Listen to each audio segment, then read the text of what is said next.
So welcome back. In this video, I wanted to pick up where I left off from the last video. That means I'm back in the Music Query project and in the MusicDML class. In the previous video, I was looking at the execute method on the statement type, which can be used for any SQL statement. This method returns a Boolean value, which can be a bit confusing. We looked at using execute for both the select and insert statements. I'll be continuing this discussion, but I'll now cover the delete and update statements.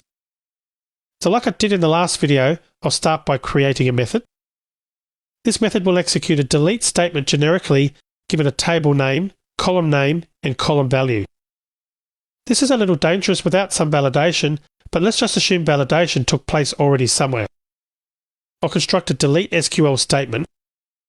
Here I'm using the formatted method with the method arguments, which you've seen me do a lot. I'll print the generated query. I'll execute it. I'll get the update count, like I did when I ran the update statement. This time it returns the number of records deleted. I can use this method when I execute any update, delete, or insert statement. If that number is greater than 0, I'll run a select query again just to confirm the data was deleted. I'll return true if any records were deleted. Now that I've got this method, I'll add a call to it in the main method. I'll do this by adding an else block, so if a record was found, I'll delete it with a call to my delete record method. Running this code, I can see that the initial select returns Bob Dylan. Then I see the generated delete statement, and the next select returns no data for Bob Dylan. So I've successfully deleted Bob Dylan from the music database. You might remember he was added in the last video. Now I'll change the value from Bob Dylan to Elf, who already had data set up when I imported the database. I'll rerun this code for Elf. I can see the output from the select record followed by the delete statement that was generated. But after that, I can see that the execute statement failed. I get an SQL integrity constraint violation exception with the message that I can't delete or update a parent row since a foreign key constraint fails. Okay, so what does this mean? You might remember this diagram from an earlier video. I showed it to you when we imported the music database into my SQL workbench. Notice where FK is shown on the songs and albums table. These are foreign keys which describe dependencies. Albums has a foreign key, the artist ID, as a column in its table. If I'd been successful at deleting Elf in my code, I would have been stuck with records in the albums table for an artist who no longer existed in our data. This would break the integrity of the data and cause a lot of problems.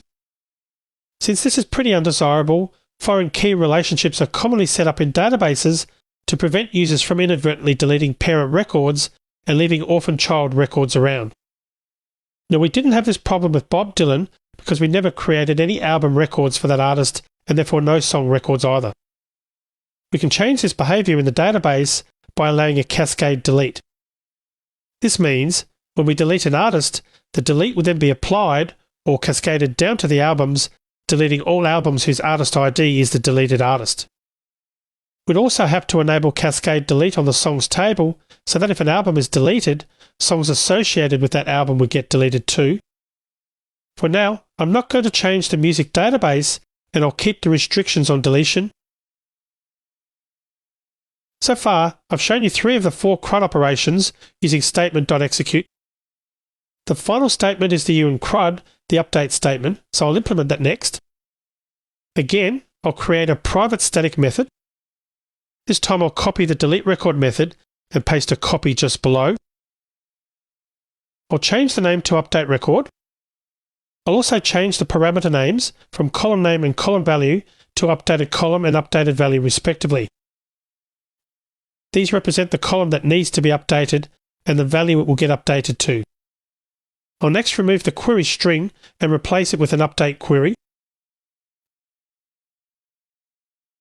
And on the formatted part, I'll again change the names of the last 2 arguments to updated column and updated value. I need to do the same thing when I call the execute select statement a couple lines below in the if records deleted clause. I'll also take the opportunity to change the name of records deleted to records updated in line with the other changes we have made in this method.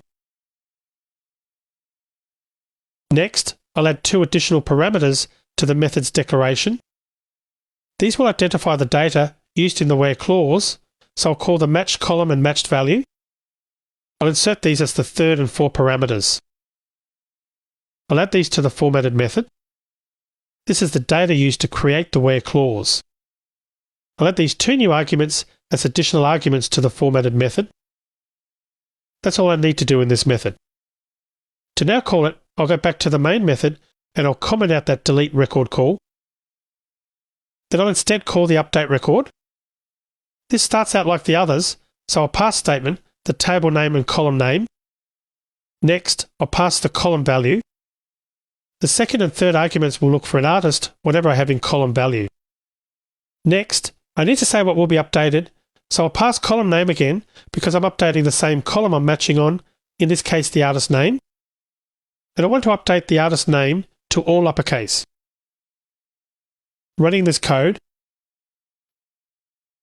the code gets the data for an artist named Elf in mixed case and displays it, and I see the artist ID and artist name. Then I can see the update statement I generated. This updates the artist's table, setting the artist name to ELF in uppercase. This update is done on the record which currently has artist name equal to capital E, lowercase LF.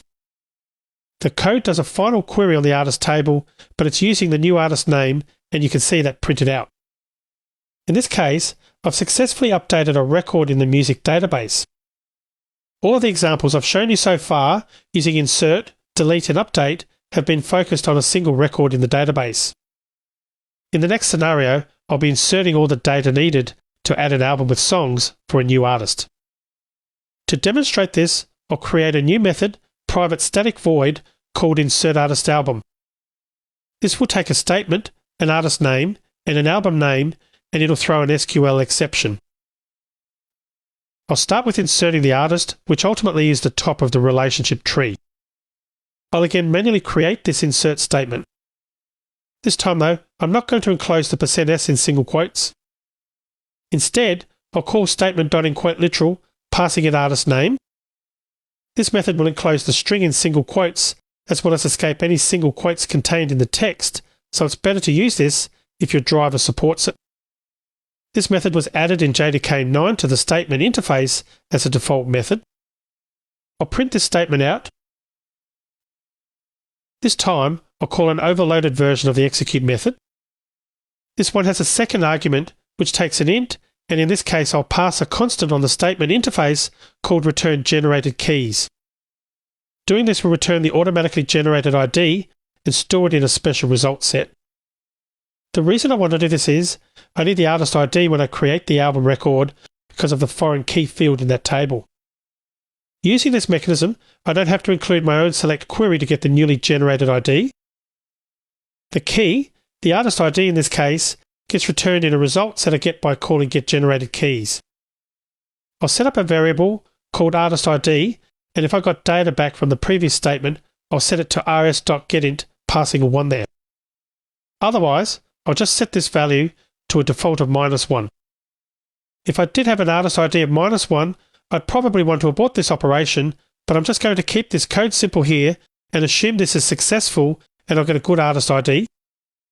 Now I can generate an album insert statement using the artist ID I got back, which this record needs because it's a child record of the artist. Again, I'll use the enquoteLiteral method on album name here. I'll print this statement out. I'll again call execute with return generated keys passed to it. As I did before, I'll use getGenerated_keys to get the result set that has the key, the album ID. And like I did before, I'll retrieve my new album ID from that result set. I'll set up an array of song titles from Bob Dylan's record album of the same name. First, You No Good. Then, Talking New York. You'll see here that several of his titles include a single quote in them. I'll continue with In My Time of Dying. Man of Constant Sorrow. Fixin' to Die Pretty Peggy O, and I'll stop at Highway 51 Blues, even though there's 6 more songs on this album. I'll set up the song insert string. I'll insert a track number, song title, and album ID. I'll loop through the array of songs and create a song query each time constructed using the song insert string. This time the InQuote literal method will escape the single quote in the song title as well. I'll print each of these queries out and I'll execute each. Finally, I'll call the execute select method on album view, which will give us all the related data in one single select statement. Okay, so hopefully you were able to follow along with me there. I know that was quite a bit of code and I added it pretty quickly. Reviewing this code, I first insert the artist data and get a key back, the artist ID in this case. I then can use that key to insert the related album record, a child of the artist table's record for this artist. Again, I get the album key back and then use that to create the dependent song records. Now to run this code, I'll edit the main method to use this.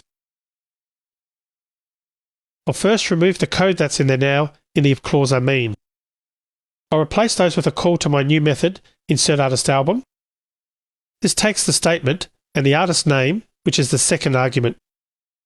In this case, I'll pass that as the third value here as well, because I'm going to have my album be the same name as the artist for my test case.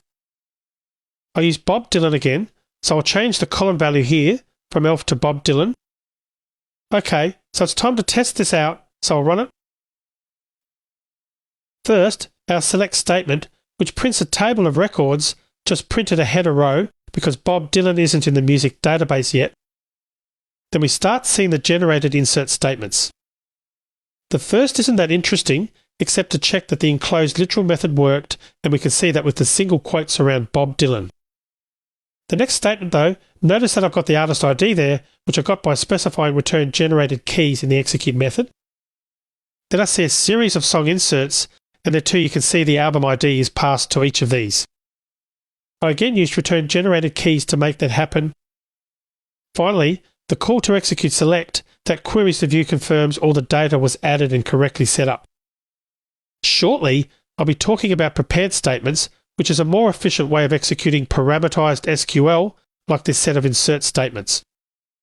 Before this video gets too long, I'll end it here and I'll pick up in the next lecture. Before we talk about prepared statements, I'll introduce you to a batch query which executes a series statement as a single unit. So I'll see you in that next video.